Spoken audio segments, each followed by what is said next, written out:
Si est une méthode qui fait ses preuves au gouvernement. Emmanuel Macron a une particularité, il se met souvent en colère.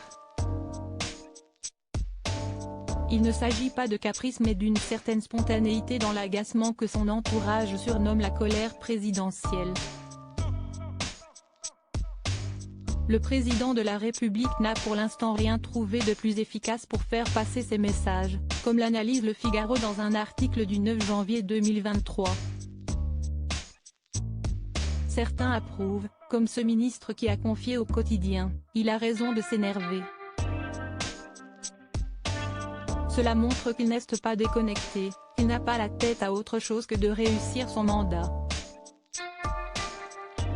Contre les numéros verts inutiles, les grévistes, les mesures absurdes pour faire des économies d'énergie, le président voit rouge, et ses ministres suivent. Une technique qui fonctionne pour l'instant, mais qui pourrait bientôt lasser comme l'explique le Quotidien.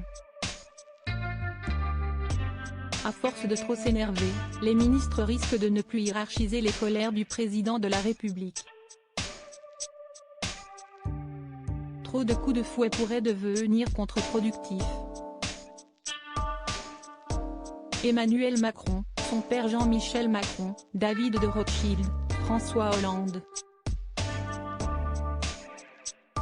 Ces hommes ont marqué sa vie et les présidents de la République détendus face à des journalistes particuliers. Emmanuel Macron sait aussi garder son calme face aux caméras, dans les situations qui demandent une communication adoucie. Ce samedi 8 janvier, il était invité dans l'émission Les Rencontres du Papotin, diffusée sur France 2. Auprès de personnes atteintes d'autisme, le président de la République a su être subtil et complice, et a évoqué plusieurs points de sa vie privée, à commencer par son histoire d'amour avec son épouse Brigitte. Il est notamment revenu sur le jour où il l'a présentée à ses parents, en révélant que cela s'était plutôt mal passé, même si on ne l'a pas pour autant désinscrit de l'école dans laquelle il était scolarisé, endroit où il a fait la connaissance de sa future femme. C'est normal.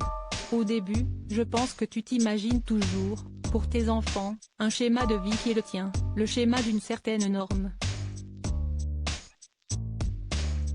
Et donc, quand quelque chose arrive, qui ne correspond à ton schéma, tu n'es pas forcément à l'aise, a estimé Emmanuel Macron, en précisant que ses parents étaient probablement inquiets pour lui, parce qu'il avait choisi une femme beaucoup plus âgée que lui.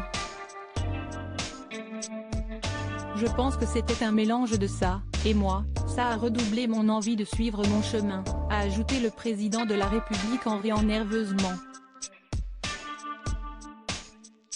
Crédit photo, Stéphane Le Mouton.